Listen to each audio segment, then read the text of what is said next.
안녕하십니까. 300초 인문학의 강승욱 PD입니다.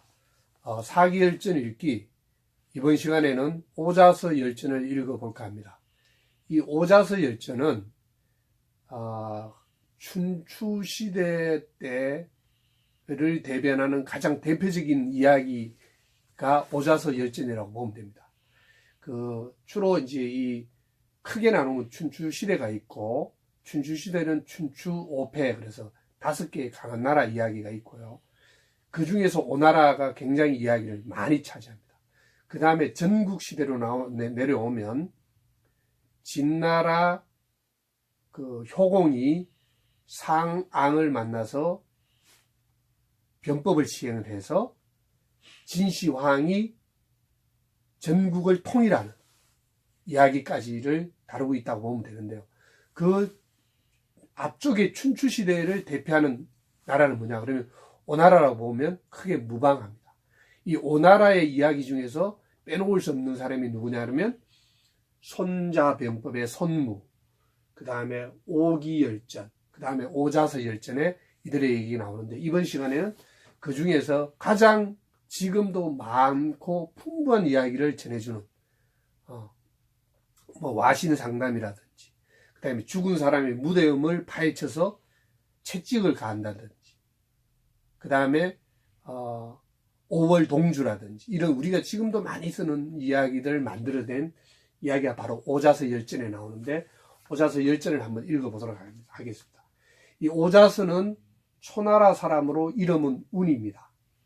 근데 이 오자서의 아버지가 오사고 형이 오상, 이 세 사람이 이제 초반에 이야기에 나오는데, 당시 이 오자서의 아버지 오사는 초나라의 평왕을 모시고 있었고, 초나라 평왕에게는 건이라는 태자가 있었어요. 그러면 오자서의 아버지 오사는 바로 그 태자 건의 탭으로 일하고 있었어요. 그래서 평왕은 오사를 태자의 탭으로 삼고, 그 아래 비무기라는 사람을 소부로 삼아서 서성과 부서성 이렇게 해서 태자를 이제 가르쳤는데, 여기서 문제가 하나 발생하는 시작됩니다. 바로 그 소부로 임명받은 비무기라는 자인데요. 이 비무기라는 자는 태자근에게, 자기 직분이 태자근을 잘 가리키라는 직분인데, 태자근에게 충성하기보다는 당시 초나라 평왕에게 더 관심을 갖았어요. 어느 하루는 평왕이 이 비무기에게 진나라로 가서 태자의 아내를 맞이해 오라라고 해서 보냅니다.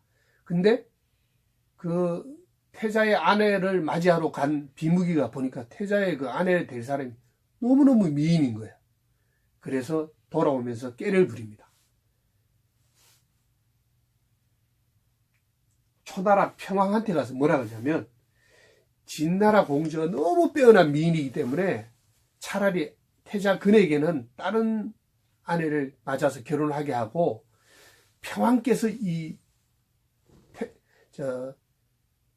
진나라의 그 공주를 아내로 맞는 게 더 낫겠다고 이렇게 꼬십니다. 그러니까 미인을 싫어할 남자가 어디 있습니까? 그래서 초나라 평왕은 진나라 공주를 자기 아내로 삼고,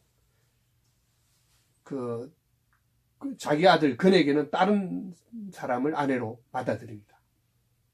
그리고 이 평왕은 진나라 공주를 너무나 끔찍이 사랑해서 아들을 낳는데, 그 아들이 진이라는 이름을 놓고 애지중지합니다. 이때 비무기 입장에는 어떻습니까? 태자근 입장에서 보면 자기 아내가 될 사람을 자기 아버지한테 주고, 중간에서 야로를 부린 이 비무기가 못마땅할 거 아니에요. 나중에 자기가 왕이 되면. 그래서 비무기가 꾀를 내는데, 서서히 비무기는 태자근을 뒤에서 씹기 시작합니다. 이렇게 몰래 안 좋은 얘기를 계속해요. 그리고 계속 헐떴다가 결국 태자근을 어디로 보내냐 하면 성보읍이라는 조그만 변방으로 보내버려요. 자, 변방으로 보내버리고 또 이렇게 뒤에서 씹습니다. 씹다가 어떻게 씹냐 그러면, 자, 태자는 진나라 공주의 일로 원한이 없을 수가 없다. 왕께서는 모쪼록 경계하십시오. 계속 옆에서 이제 이간질을 시켜요. 그리고 그 태자가 성보읍에서 군대를 거느리고 도성으로 쳐라, 반란을 일으킬 거다, 이렇게 얘기를 해요. 그러니까 왕이 이제 좀 불안하잖아요. 그래서 태부인 오자서의 아버지 오사를 불러요. 그리고 물어봅니다. 야, 이거 어떻게 생각하냐? 그러니까 당연히 태부인 오자서의 아버지 오사는 이렇게 얘기하죠. 왕께서는 어찌 참소를 일삼는 하찮은 신하 때문에, 그 비묵이죠.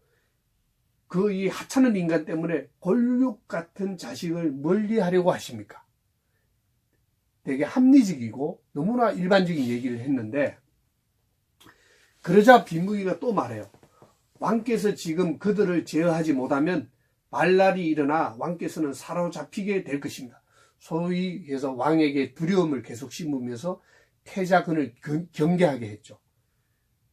그리고 이 말을 듣고 이제 그 태자의 태부 오사의 얘기를 듣고 화가 난 평왕은 오사를 옥에 가둡니다. 옥에 가두고 이제 태자를 사람을 보내 죽이도록 합니다. 근데 태자는 몰래 도망을 갑니다. 이웃나라로 송나라로 도망을 가고, 오자서의 아버지는 이제 옥에 갇혔죠, 있잖아요.